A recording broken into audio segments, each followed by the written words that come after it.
Bismillahirrahmanirrahim. Nahmaduhu nusalli ala rasulihil kerim. Amma ba'd. Assalamu alaikum urmatlı Müslüman bir tuğandarım. Sizlerin nazarınızda da Hayradan ile Nasihat Radyosu'nda 99 jıştığında İslam jana biz berüsünde men Şarapov Bahtiyarjan birinciden bütkül alamdı jokseden jaratkan, oşal zattın buyruğu menen taňatypda kun batkan, çыныğı jaratuvçu Allah Taala çeksin maktolar bolsun. Jana Peygamberibizga jüregibizden eň ele töründen çıkan salavatlar jana salamlar bolsun. Makto jana salavattan keyin Allah Taala siz bizden uşul wagtga çeýin kılgan kıraatыбызды, okugan namazыбызды, tutkan orozabızды, bergen sadakabızды, degeli ar bir kılgan ibadatыбызды толугу менен kabul kılgan bolsun. Oşonda ile pendeçilik kılıp bilip bilbey kılgan künnöleribizdi, çoň jana kiçine kılgan künnöleribizdi, açıktan açık kılgan oşonda ile jaşıron kılgan künnöleribizdiň bardygyny tüp tamary menen keçirgen bolsun. Çındygynda Allah Taala merimdiledi merimdüsü, Allah Taala ıraýymdydan ıraýymdüsü, Allah Taala keçirimdilediň keçirimdüsü. Uşunday ulu zat Allah Taala Kur'an-ı Kerim'de aytat: "Ya eyyuhellezine amanu kutiba aleykumus siyamu kema kutiba alellezine min qablikum la'allakum tattaqun." Sadaqallahul azim. Ya Allah Taala Kur'an-ı Kerim'de aytat: "Ey iman keltirgenler, selerden murdagylarga kanday ele oroza farz kılgan bolsa, selerge dagı dal oşondoy oroza karmaşlyk farz kılındy" deyt. Andyktan urmatly meni musulman bir tuğandarım, bugün Ramazan ayı tuğrasında söz kılmakçыбыз. Andyktan bir saat boyu biz menen birge bolуңуздар. Ova suyunçu desek dağı bolat. Ankene Abu Hurayra razıyallahu anhu rivayet kılan hadiste Peygamber sallallahu aleyhi ve sellem özünün dostlarını suyuntüp, özünün dostlarına aytıdat suyungula, kubangula. Nege? Ankene kad ja'akum şahru Ramazan, çındığında silerge ulu Ramazan ayı keletat. Şahrun mubarakun, çındığında öte berekeli ay. Kad iftaradallahu aleykum siyamahu, çındığında bul aydın orozasını Allah Taala silerge farz kıldı. Bul ayda beyiştin eşikleri açılat, dozoktun eşikleri jabılat, bebaş şeytanlar kişendelet. Bul ayda uşunday bir tün bar, al 1000 aydan jakşyrak dep suyunçiledi. Oşontan meni musulman bir tuğandarım, albette çınında ele ölbegen jan üçün mına bardyk dünya yüzündeki Mu'min Müslümandy kubanta turgan ulu Ramazan ayındağı kirip kele jatat. Andyktan urmatly meni musulman bir tuğandarım, bardygy süýünü menen, bardygy kubany menen çynynda ele uşunday bir ulu aydy kütüp alıp uşul aýdyn orozasyny karmay turgan bolsak, albette Peygamber sallallahu aleyhi ve sellem aytkan, bul ay öte kubanычtуу. Bul ayda çynynda ele beyiştin eşikleri açılgan bolsa, dozoktun eşikleri jabılgan bolsa, şaytandar kişendelgen bolsa, anda urmatly tuğan bul ayda 1000 aydan jakşyrak bir tün jaşyrylgan bolsa, anda biz süýünbey, siz süýünbey, siz kubanbay, anan kim kubanış gerek?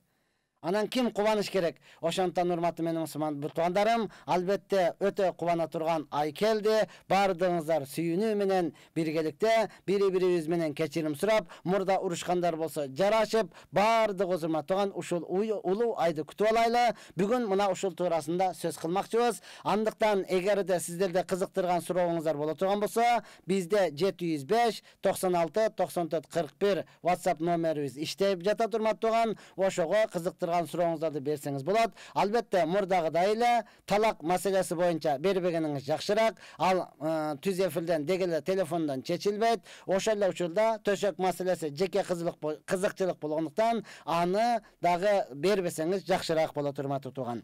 Ova Peygamber sallallahu aleyhi ve sellem aytkan, kimde kim Ramazan ayının kelüsüne kubansa, çıgışına kaygırıp ıylasa, anın jayı jannatta dedi. Karaňyçy, urmatly meni musulman bir tuğandarım, ar bir özüzdün dozoktan bolgan eşigibizdi jabıp, beyişten bolgan eşigibizdi açıp alganga uşunçalyk bir mümkünçülük keldi. Peygamberimiz aytat, kim Ramazandın kelüsüne kubansa, çıgışına kaygırıp ıylasa, anın jayı jannatta dedi. Ova tışkı görünüşten karaganda öte jeňil deýle, bardygy ele kubanyp goýup beyişke kirip ketýü deýle. Biroq jok urmatly bir tuğanım. Albette Ramazanın kelüsüne kubanış üçün ağa dağı jetkilikti iman kerek. Ramazanın çıkıp baratışına kaygırıp ıylaş üçün ağa dağı jetkilikti iman kerek urmatly tuğan. Antpese körüyle jürübüz, özüzden ele jakyndarыбыз, özüzden ele dostlarыбыз, özüzden ele ağalarыбыз, özüzden ele bir tuğandarыбыз Ramazan kele jatkanda kawagyny salıp, kanday kılasyny bilbeyim köröbüz go, işteş kerek. Ramazanda orozany kıynabaş kerek turabı da mulla dep ne kılat? Kodum ele kaygıga düşüp түшүп, ушул канткенде орозого кармабай калам экен дегендей бир сезимдерди калтырган адамдарды дагы көрүп жүрөбүз, урматтуу. Ал эми Рамазандын чыгуусуна кайгырып ыйлаштын ордуна кайра сүйүнгөндөр толтура болот. Жада калса өзүбүз деле сүйүнүп калган күндөр болот. Чыдап кой, 2 күндөн кийин айыт. 2 күндөн кийин айыт экен деп эмне кылабыз? Өзүбүз кубангандагы күндөр болуп калат, урматтуу. Ошондон келиңиздер, бардыгыбыз пайгамбарыбыз саллаллаху алейхи ва саллям айткандай, Рамазандын келүүсүнө кубанып, чыгышына кайгырып кое турган болсок, Аллах субхана таала сиздерге мына ушул бейишини бергенге даяр. Албетте, Абу Хурайра разияллаху анху риваят кылган хадисте пайгамбар саллаллаху алейхи ва саллям айтат: "Менин үммөтүмө Рамазан айында 5 өзгөчөлүк берилди, башка бир дагы менден алдыңкы бир дагы үммөткө берилген эмес." Караңчы, Рамазан айынын келүүсү өзү берекелүү болсо, өзү бейиштин эшиги ачып, дозоктун эшиги жабылып, ошон менен бирге шайтандар кишенделип, ал айда 1000 айлык ибадат болуу менен биргеликте дагы биз үчүн бул айда ушунчалык сыйлыктар берилген, ушунчалык башка бизден мурдагы алдыңкы үммөттүн бирөөсүгө дагы берилген эмес, урматтуу. Алар кайсыл? Биринчи, албетте, кимде-ким Алла үчүн орозо кармай турган болсо, ал ачкалыктан, абеттен кийин, түш оогондан кийин ал адамдын оозудан адам баласына жагымсыз жыт чыга баштайт. Ал оозуну жуубагандыктан, тишини таза кармагандыктан эмес, урматтуу, балким ал ачкалыктан, ашказандан келип жаткан жыт. Мына ошол жыт Аллахка атыр жыттуу мисиктен дагы жыттуураак, таттуураак дейт, урматтуу. Караңызчы, биз бир жерге конокко барганда бүт өзүбүздүн эң жаккан атырыбызды, жаккан атыр жыттуу мисиктерди эмне кылабыз? Сүртүп, ушу жыттанып барсам экен дейбиз. Ошол Алла үчүн туткан орозоңуздан кийин ичиңизден чыккан жыт Аллах Таалага мына ушундай жагымдуу жыт болуп эсептелинет. Экинчиден, сиз үчүн периштелер, орозо кармаган адам үчүн периштелер дагы эмне кылат? Кечирим сурайт, кала берсе, неге ооз ачканга чейин. Чынында эле пайгамбар саллаллаху алейхи ва саллям өзү эрте менен дагы кечинде, күнүгө эрте менен кечинде Аллах Тааладан 100 жолу кечирим сурачу. Астагфируллах, я Алла мени кечир. Я Алла, мен кайсыл жерден ката кылып койдум, кайсыл жерден кемчилик кылып койдум, кайсыл жерден мен сенин айткандай кылбай койдум деп кечирим сурайт эле. Биз чынында эле, урматтуу, кудум эле периштедей эле жүрөбүз. Канча күнөөлөрдү кылдык, канча каталарды кетирдик, бирок өзүбүз үчүн дагы чын-чыныга келгенде өзүбүз үчүн дагы кечирим сурабайбыз да. Мына, урматтуу, ушул айда орозо кармай турган болсоңуз, не кылат экен? Периштелер ооз ачканга чейин сизге кечирим сурап турат. Ал эми шайтандар кишенделип, мурдагыдай сизди азгыра албай калат. Буга чейин көпчүлүгүбүз айтып келди, намаз окуйн эле дейм, шайтан мойнума минип алган. Намаз окуйн эле дейм, шайтаным семирип алган деп бардыгыбыз шайтанга шылтоолоп жүрдүк да. Бардыгы шайтанга шылтоолоп келдик, Мына, урматтуу, бүгүн Аллах Таала ушунчалык мүмкүнчүлүк берип атат. Ошол сизди азгырган, ошол сизди васваса кылган, ошол сизди намаз окутпаган шайтандардын бардыгы кишенделет, урматтуу. Бул качанга чейин, урматтуу? Бул ушу Рамазан айы чыкканга чейин бошондолбой, ошол бир ай толугу менен Рамазан айы кишенделет. Эми, урматтуу, бул айда Аллах субхана таала бейишти орозо кармаган адам үчүн күн сайын кооздойт. Я Алла, Рамазан айы келгенден баштап туруп, эмне кылат? Аллах субхана бейиште, биздин тил менен, азыркы тил менен айтканда, ремонтту баштайт, кооздоону баштайт. Эмне кылат? Мен үчүн орозо кармаган пенделерим келатат, ошого бул жагыны жасагыла, бул жагыны алгыла, мындай кылгыла, эми мындай кылгыла, мындай коюш керек экен, бул жерине мындай коюш керек экен деп ушунчалык кооздолот. Кала берсе, Аллах субхана таала эмне дейт? Менин салих пенделерим ушунчалык эмне кылат? Мен үчүн орозо кармап, я Алла, мен үчүн суусап, өздөрүнү кор кылып келе жатат. Мына ошолорго не кылгыла? Даярдангыла дейт, урматтуу. Ya Allah. Анан эмне кыла? Ваясиру илака ва ягфиру лахум фи ахир лайлатин. Андан кийин албетте бул пенделерге урматы турган Аллах субхана таала эмне кылат? Бейишти кооздоп коет. Мына ушундай сыйлыктарды бизге Аллах субхана таала Рамазан айында даярдап жатат. Андыктан ар бирөөбүз эмне кылайлы? Ушул орозону tekке кетирбестен карма өткөрүүнү аракет кылайлы. Ооба, мен былтыры дагы айтканмын, эсимде бар. Былтыры айтканмын, азыр дагы айтам, бул менин сөзүм эмес. Пайгамбарыбыз саллаллаху алейхи вассаламдын сөзү. Пайгамбарыбыз айткан, эң бактысыз адам гана Рамазан айынан кур калат деген. Не деген? Пайгамбарыбыз айтат, эң бактысыз адам гана Рамазан айынан кур калат деген. Андыктан урматтуу менин бир туугандарым, сиз мага сөз атпастан анда кандай болот? Ооба, азыр айтабыз урматтуу тууган, 3 түрдүү адамга ороза кармабай койгонго уруксат берилет. 3 түрдүү адамга. Бирөөсү албетте аял затына боюнда бар болуп, мен ороза кармасам кыйналып калам, мен ороза кармасам балама зыян болуп калат деп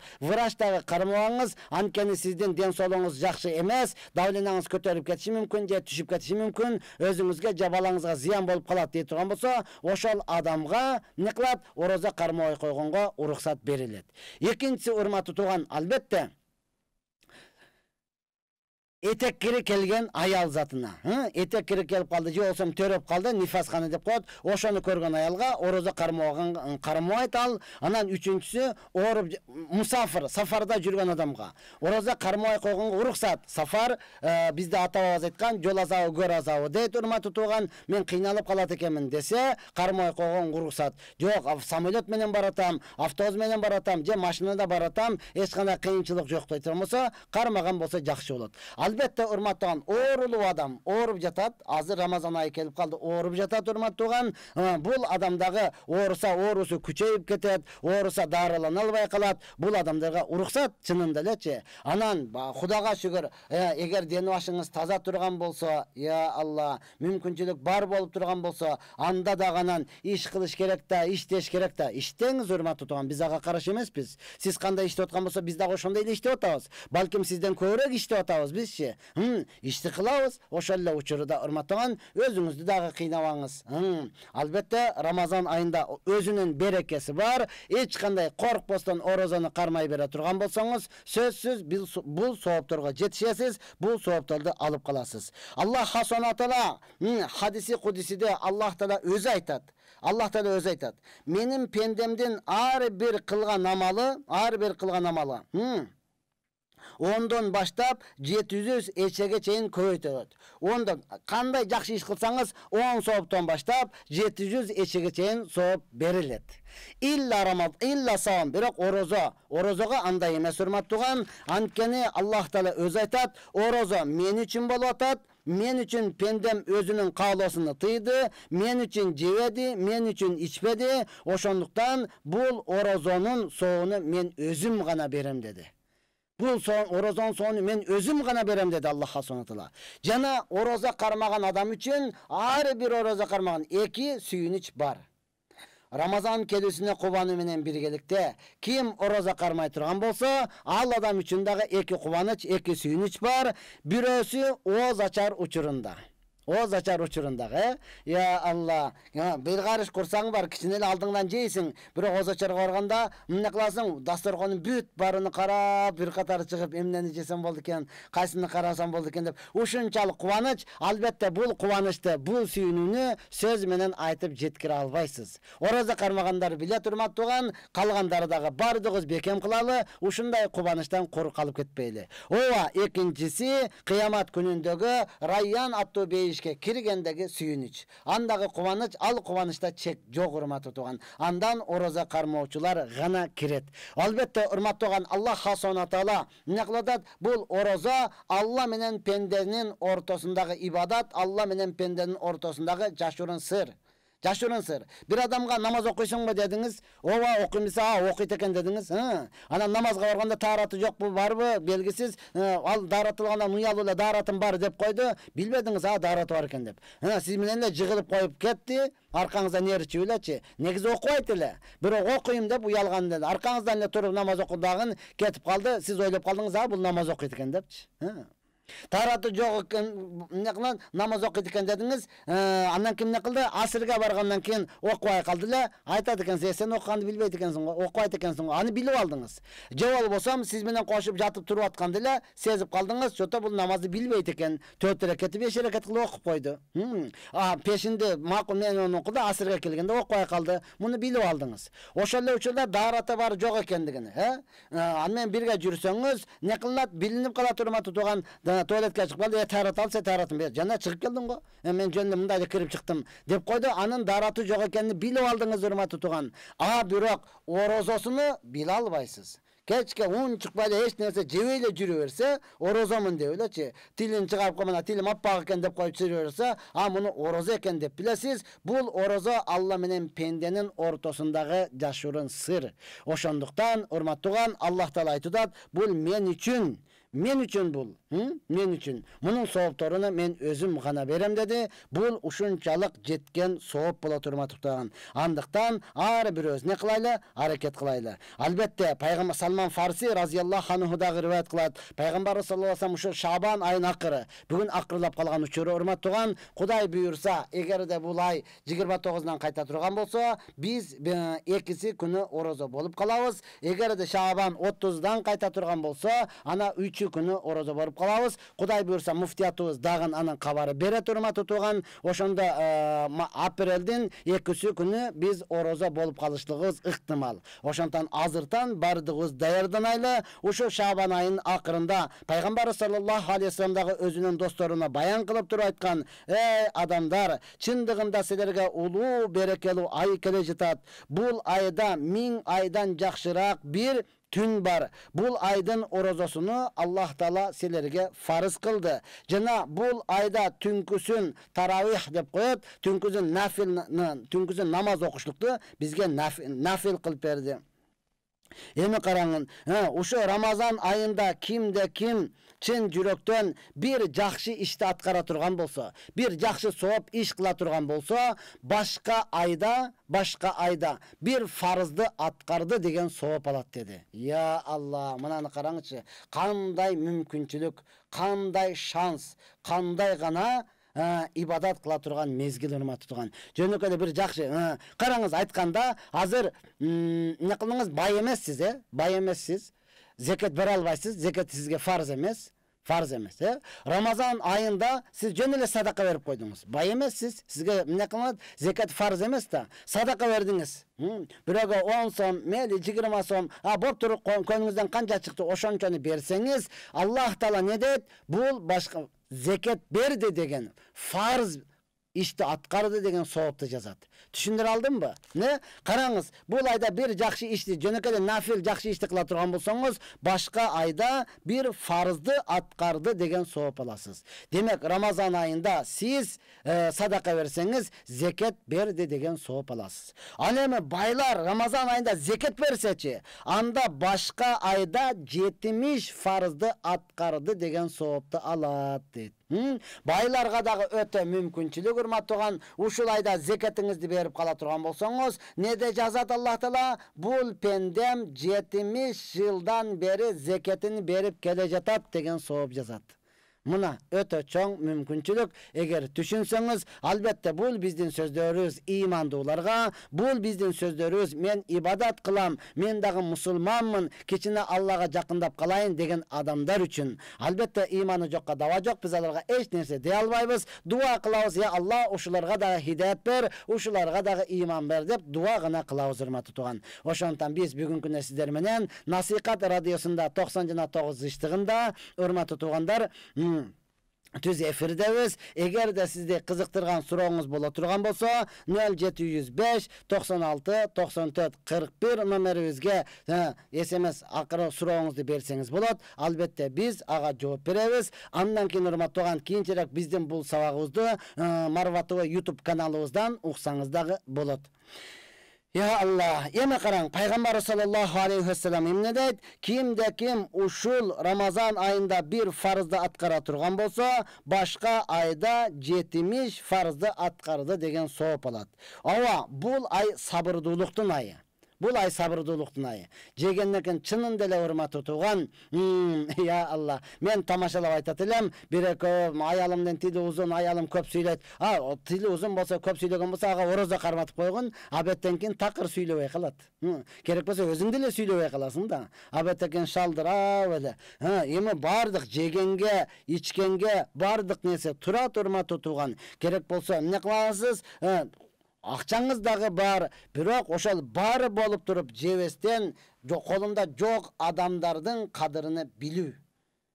Жок адамдардын кадырын билиштик урматтаган. Орозо деген эмне деген сөз? Орозо деген албетте шариатта таң аткандан баштап күн батканга чейин жегенден, ичкенден, өзүңүздүн никеңиздеги аял менен шариат ишиге баргандан тыйылууну орозо деп кое турматы туган. Күн таң аткандан күн батканга чейин не кыласыз? Жебейсиз, ичпейсиз, ошол шариат ишине барбайсыз. Болду, не болот экен урмат туган? Орозо кармаган болуп эсептелинет. Өтө жеңил, өтө оңой. Бул ай мына ушундай сабырдуулук айы. Албетте сабырдын сообу, бериле турган сообу бул бейиш.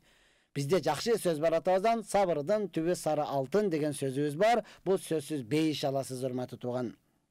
Ya Allah. Albatta bu ayda mu'min musulmanın ırıskısı көбөйүлөт. Каалайсың кала ушунчалык берекелүү ай, момун мусулмандын ырыскысы өзүдөн өзү көбөйөт. Бардык мечиттерде иншалла ооз ачары болот. Машалла. Кудай буйруса берешен байларыбыз бар. Ошол эле учурда колу ачык мусулман досторубуз бар. Бул айда колдору жокторго не кылат? Алар берет, ифтарлык кылып беришет. Ошол эле учурда жардам садака беришет. Бул айда мусулмандын негизи ырыскысы көбөйөт. Албетте ушул айда кимде ким bir oroza karmagan adamdın oğuzunu açıra turgan bolsa, anda al bir kuldu. Kul eylöçülük doğrunda bir kuldu azat kılganday soğup alat.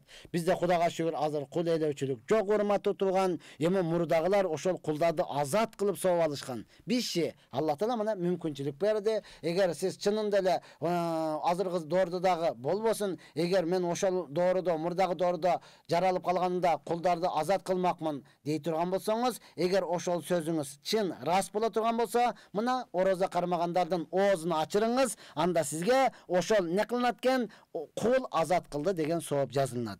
Жана сиздин бардык күнөөлөрүңүз кечирилет.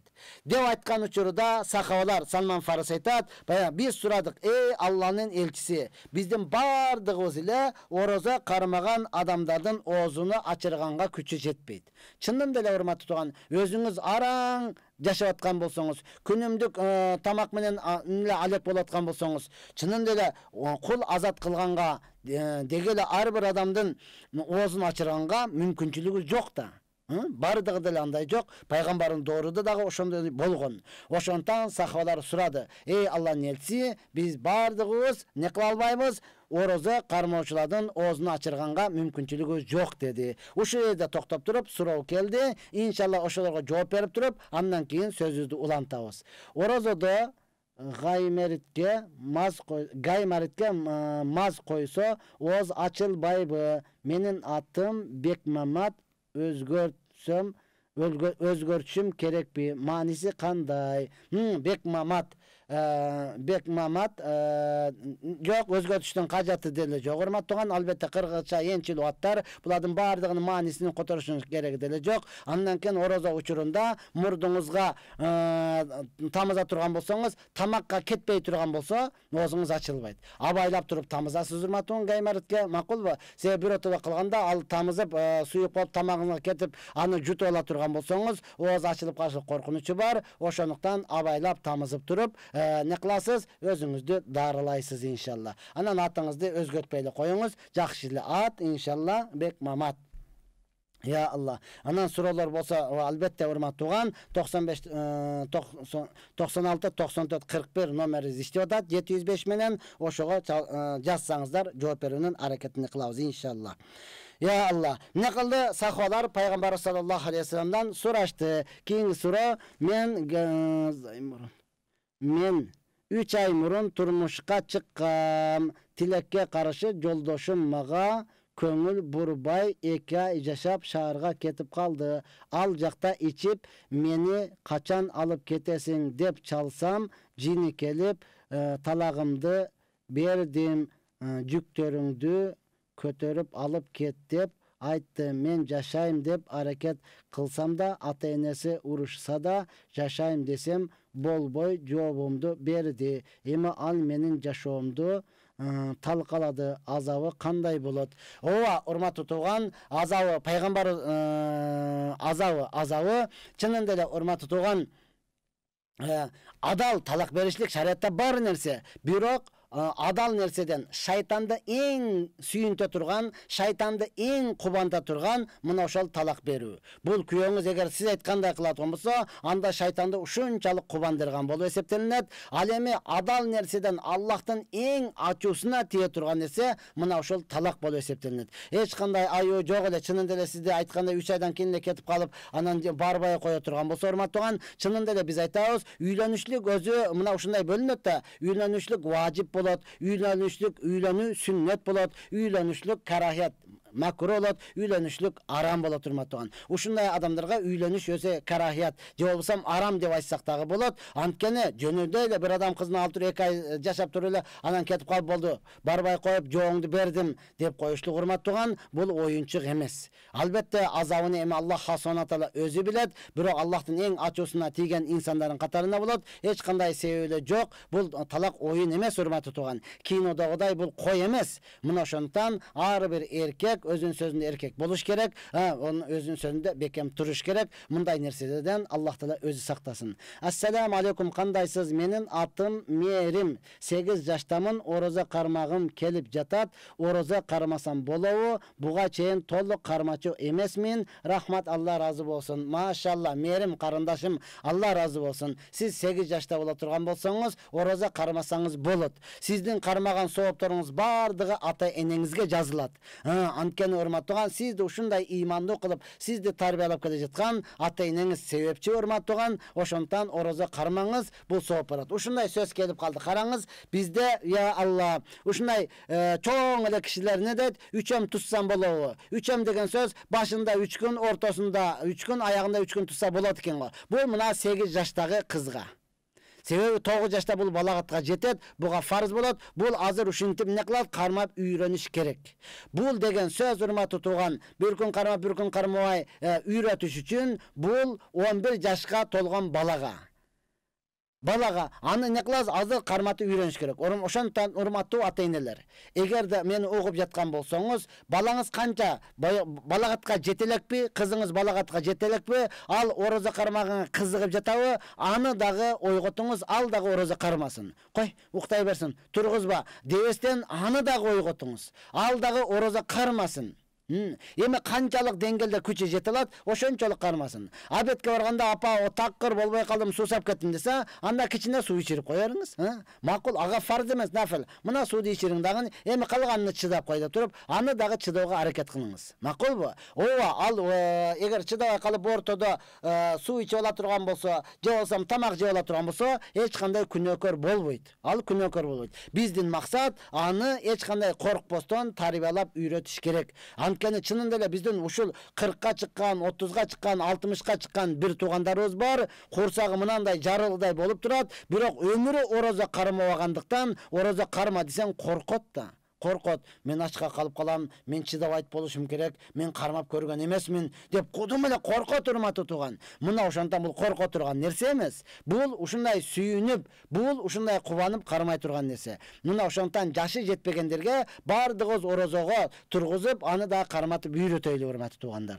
Ассаламу алейкум, кош бойлууларга 7 айлык ороза кармайбызбы? Кармасаңыз сооп болот, кармасаңыз фарызды аткарган болосуз. Жок, менин боюмдагы балага зыян болот экен, мен бала менен кыйналып калат экенмин десеңиз, анда баланы төрөгөнгө чейин ороза кармабай турсаңыз уруксат. Баланы төрөп бүткөндөн кийин, ошол баягы 40 күн иддаңыз чыккандан кийин, урматтууган, же болсо нифас каны токтогондон кийин не кыласыз? Кайрадан кармап бересиз. Бул фарыз нерсе. Бул фарыз амал, урматтуу тууган. Мына ошондон карамасаңыз жакшы болот. Ассаламу алейкум. Орозо кармаганда даарат болуш керекпи? Жок, даарат болушу шарт эмес. Намаз окуганда даарат болуш керек. Куран окуганда даарат болуш керек. Ошондон орозо кармаганда дааратыңыздын болушу шарт эмес. Макулбу? Дааратыңыздын болушу шарт эмес. Анан не кыласыз? Эртең менен саарлыкка тамак жегени турдуңуз, бети колду жууп туруп эле убакытты карайсыз. Кенен боло турган болсо, машалла, убакыт кенен боло турган болсо, не кыласыз? Даарат алып, 2 ракат намаз окуп, тахажжуд намазы болуп калат. Намаз окуп алып туруп, анан оозуңузду жапсаңыз боло берет. Убакытты карайсыз, убакыт азыраак боло турган болсо, бети колуңузду жууп, чайкап келип туруп, курсакты тойгозуп, андан кийин даарат алып, калган намаздарыңызды окуй бересиз. Иншалла. Орозо битир каяка жумшалат? Орозо битир бул кедейлерге жумшалат. Орозо битир бул колуда жоктордун акысы. Бул мечитке жумшалбайт. Бул байларга берилбейт. Бул урматтуу тууган, ошол колунда жок кедейлердин акысы мына ошол жака жумшалат. Мына ошондуктан мен ар дайым айтып келгенмин, урматтуу менен мусулман бир туугандарым, орозо фитирлердин баасы чыкты, дагы аны айтабыз урматтуу тууган. Ошондуктан ар бириңиз муну биринчиден не кылыңыз, жакын адамыңызга бериңиз. Колунда жок, кыйналып атабы, өзүңүз ошого алып барып бериңиз. Жок, туугандарыңыз бардыгы жакшы экен, анда кошуналарыңыз бар да. Билесиз ким кыйналып атат, кимди бираз тартыш, ким бираз колу жукарак. Ошолорго өзүңүз апарып бериңиз. Ооба, биз кыргыз калкы алхамдулилла сыймыктанса кулат, бизде көпчүлүгү намыстанат да. Апарып берсең, эмне мен ушунчалык көрүп атасыңбы дегенде көпчү. Эгер намыстанып алар албай турган болсо, урматтуу, ала турган толтур адамдарыбыз бар. Ошол биздикилер ар намыстуу болгондугу үчүн айласыздан барып мечитке салабыз да. Айласыздан барып мечитке салабыз. Мечиттеги имамга дагы. Мен имам катары айтамын, бизге дагы оржук кыласыз урматтуу тууган. Анткени ал биз үчүн аманат болуп калат. Аны урдатпай. Я Алла, ошо яшыкты, садака сандыкты карап, муфтиятка жарымын өткөрүп, жармыны ошол кедейлерге, жармыны ошол жардам сурагандарга бөлүп бергенге чейин чын айтканда тынч уйку жок. Чын айтканда уйку жок урматтуу тууган. Азыр ушунчалык деңгээлде адамдар Аллахтан коркпой калган үчүр, Аллах көрүп турат, Алла билип турат, ооба деп эле кое турматтуу тууган, камера карап турат десе, мына ушундан гана коркуп калган үчүр. Мына ошондон биздин мечитте камера жок болгондугу үчүн ууру көбүрөөк кирет. Аллах таала буларга дагы иманына күч кубат берсин. Чынында эле былтыр ачык айтыш керек, айыт күнү. Мен күтүп жатам, ары бери айытта менен биргеликте, майрам тосу менен биргеликте садака яшыкты ары бери карап өтүп турам. Ошол учурда пендекемин бир башкан бир жака кеткен учурда бирөө кол салды ошого. Машалла, адамдардын адалак пешенетер акчасы орозо фитир экен урматтуу тууган, ал кармалды. Ошонун натыйжасында ал түрмөгө кирип кетти. Ошондон урматтуу менин мусулман бир туугандарым, бираз колдору кыйшыгыраак бир туугандар, сиз тобо кылыңыз, сиз кечирим сураңыз. Адамдар бардыгы таң калат, кантип мечиттен дагы урдайбы депчи. Ооба, мечиттен дагы урдайт. Мындай адамдан эч бир адам жакшылык күтпөйт. Ошондуктан урматтуу менин мусулман бир тууганым, шарият боюнча бул өзүнчө маселе. Урдаган болсо колу кесилиш керек. Неге бул адамдын колу канча кымбат, 100 төө турат. Ал жерде 10 000 сом урдаган болсо камалып кетет. Неге? Анткени бул Алла берген нерсеге шүгүрчүлүк кылбастан мусулмандардын акысыга кол салгандын гана жазасы. Ал 10 000 сомдун акысы эмес. Колуңузду кестирип албаңыз. Бул дүйнөдө кесилбесе акыретте кесилет урматтуу туугандар. Мына ошондон ооба, бул туурасындагы көптөгөн ойлор бар, фикирлер бар. Иншалла өз учуру келгенде айтабыз. Карыз орозодон кутула элек болсок эмне болот? Ал карызыңыз карыз бойдон калып калат дагы, эми фарызды кармайсыз. Азыркы келген фарызды кармайсыз. Ушуну бүткөндөн кийинки орозо келгенге чейин карыздан кутулуп коюңуз. Аны кармап кутулуп коюңуз. Кутул элексизби? Уже фарыз келип калды. Эч нерсе эмес. Аллахтан көбүрөөк тоба кылыңыз, көбүрөөк кечирим сураңыз. Ушул айда бул дүйнөдөгү дагы, ахиретте дагы карыздан кутулуп кетейин деп Аллахтан дуа кылыңыз. Бул дүйнөдөгү карыздар insandan alasa berese uşular karız. Biröden algansız. Al эми ахиреттеги карызыз ушул канча орозоңуз турат, кармалбай калган, канча намазыңыз турат, окулбай калган, булар ахиретте карыз болуп эсептелет. Буларды дагы кутулуп өтүшүбүз керек. Официантмын, клиенттерге арак коюп берсем күнөбү? Албетте күнөө. Albatta күнөө. Ошол арактын кесепетинен 10 инсан каргышка калган. Анан бирөөсү ошол аракты чыгарган, экинчиси ташып келген, үчүнчүсү сатып алган, төртүнчүсү ошол куюп берген, бешинчиси ичкен болуп, мына ошентип 10 түрдүү адам каргышка калган. Официант болсоңуз, Кудайга шүгүр, азыр бизде адал кафелер көбөйүп калды. Арак ичимдик сатпагандар толтура, ошол жерге барып туруп, ошол жерде иштеңиз. Ооба, буякта аз төлөйткөн, тиякта көп болушу мүмкүн, урматтууган. Арактан тапкан көп акчаңыз бул берекесиз болуп эсептелет. Адалдан тапкан аз болсо дагы бул берекелүү болуп, адал болуп эсептелет. Жүрөгүңүз дагы тынч болот. Андыктан урматтуу менин мусулман бир тууганым, ишиңиз жакшы иш. Бирок сиз ошол эле ишти адал кафеге, адал ресторанга, адал чайханага которуп алыңыз, болду, эч кандай проблема жок, иншалла. Я Алла, мына ошентип кийинки суроолор болсо дагы жөнөтсөңүздөр, албетте жооп берүүгө биз даярбыз. Эми урматтуу бир тууганым, я Алла, biz Peygamber sallallahu aleyhi ve sellem'den aytkan surosuna keldik. Peygamber sallallahu aleyhi ve sellem'ga sahabalar suro berişti. Ey Allah'ın elçisi, bizden bardığımız ne kılalbayız? Orozo кармагандарга оз ачар кылып бере албайбыз деген учурда Аллах юаталлаху хаза саваба лиман юфаттиру саиман ала. Ошондо пайгамбар саллаллаху алейхи ва саллям не деди? Kim bir oroza karmagan adamdan oğzunu açırsa bir kurdu azat kılat dedi mi? Emi sahabalar etti. Bizge buğa küçüğü jetpeydi degen uçuda Peygamberimiz aytıyor. Uşul soğuptu. Siz oroza karmagan adamdan korsağını toygoza tamak berişiniz şart emez. Oşolle bir ne kılın oğuz açkan gele bir urtam su bergen bolsoңuz uşulle soğup talasız. Je olsam bir urtam bir içim süt bergen bolsoңuz, je olsam bir jutum kurma bergen bolsoңuz, finiki bergen bolsoңuz uşul soğuptu ala beresiz. Albatta siz anı toygozup tamak berişiniz şart emes dedi. Çınında ele hurmatlığa munda bula turmasa bardığızda mümkünçülük var. Özgöçe bizde Kırgızstanda emne köp, suğuz köp. Alhamdulillah. Oroza karmagandarga bir litre krantagı suğunuzdan kuyup barıp aldığa koyup şam namazında diyorsam oşol şamga ozaşar aldığında aparıp berip koya turgan bolsoңuz oşonusu men oğuzunu aça turgan bolsa muna bul siz üçün ötө çoң soğup bolup eseptenilet. Ova biz Bişkekte hurmatlı turgan borborudobuz soğup kılam desеңiz türü menen oşonday 0,5 dep koyuyoruz go 0,5lik kiçine baka ne der idişteki sular var alarda alıp alıp turup muna azır men keçikkenimden sebebi Oş Bazar taraftan keldim maşına uşunçalık tığın. Maşına tığın. Oşol ölçüde oroza karmaganдар oşonda şaşıp baratkan boluşu mümkün. Oz su tapпай. Oşol jerde ne kılыңыз? Tarqatıp turuңuz. Себеби Мекке Мадинада көрөбүз, аркаларына суду салып алып туруп, замзам суду мына ошентип таркатат. Биз деле ошону кылсак болот, урматтуу тууган. Биз деле ошол суду берип туруп, сооп алсак болот. Ya Allah. Allah subhanahu wa taala mına uşunday ne kılsın soğuplarda alğanga bardığızga mümkünçülük versin. Ova bul ay ve haşavrun avvalu rahmatun. Peygamberimiz ayet bul ay ortankı 10 günü. 10 gün bolup 30 gün bolup birinci 10 günü rahmat. Allah'ın rahmatı jay turgan gün.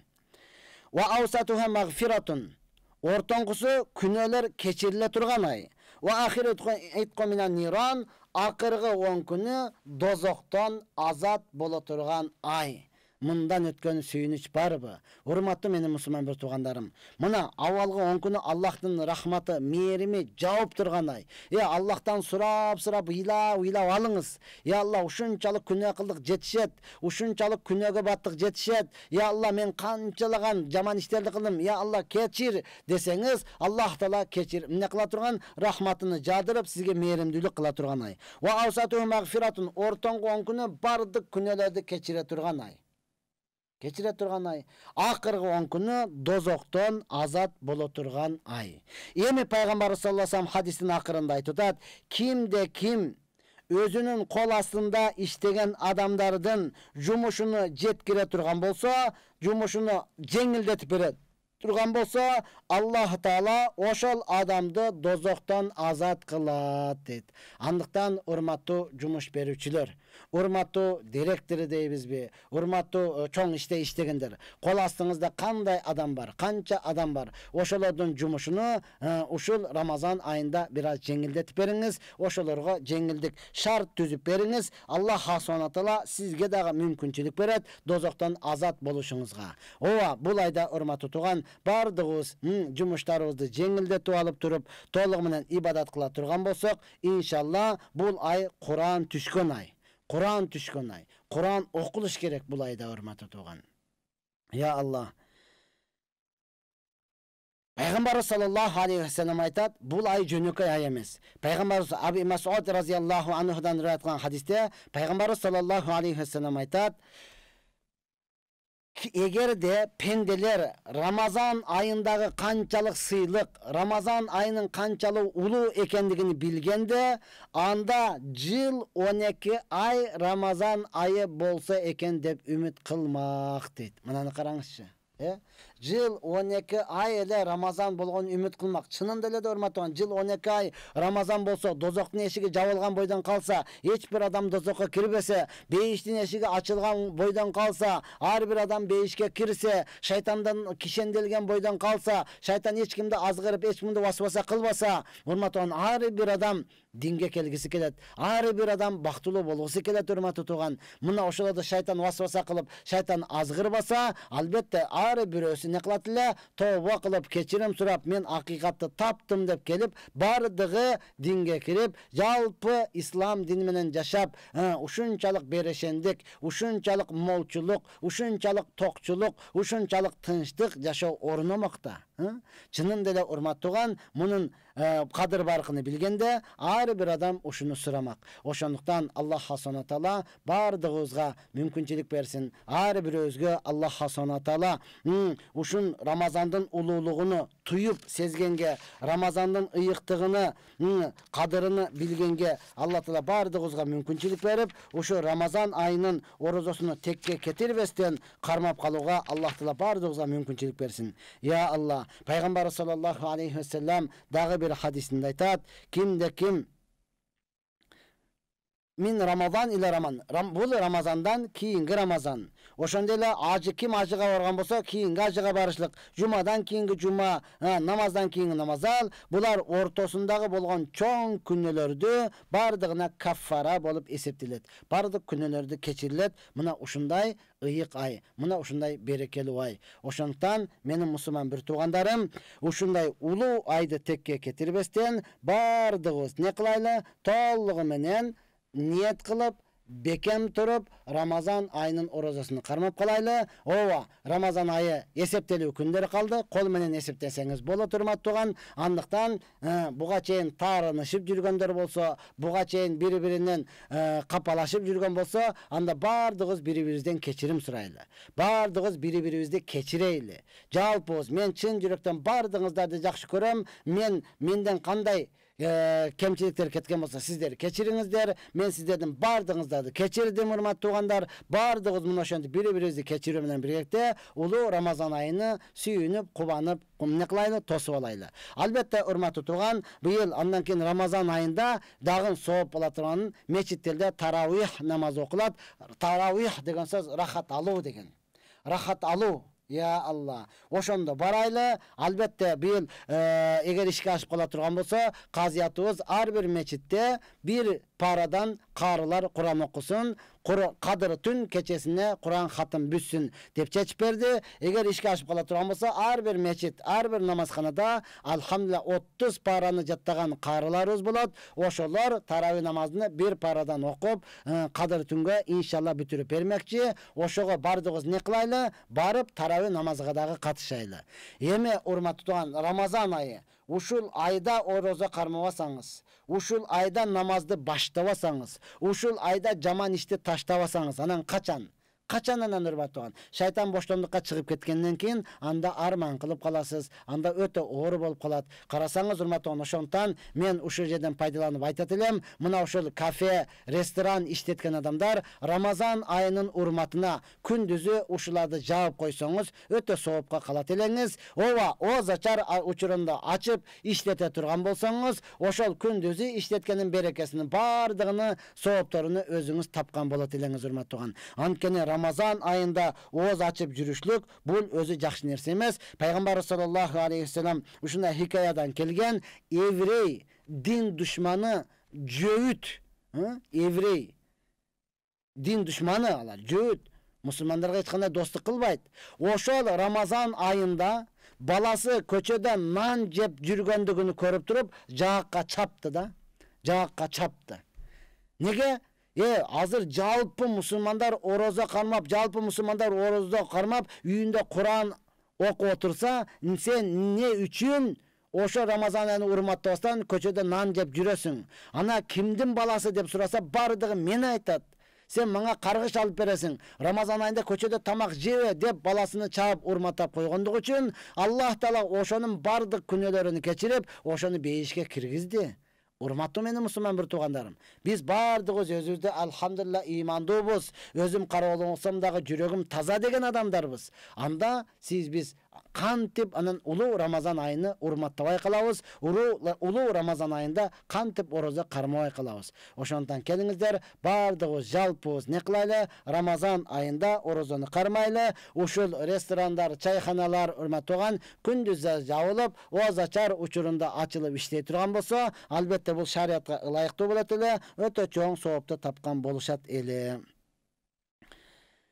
Ya Rabbi, Allah Subhanahu Taala muna ушундай улуу айдын орозосуну кармаганга толук мүмкүнчүлүк берсин. Бизде суроолор келбей калды, убакытыбыз дагы болуп калган экен, урматтуу туугандар. Мына караңызчы.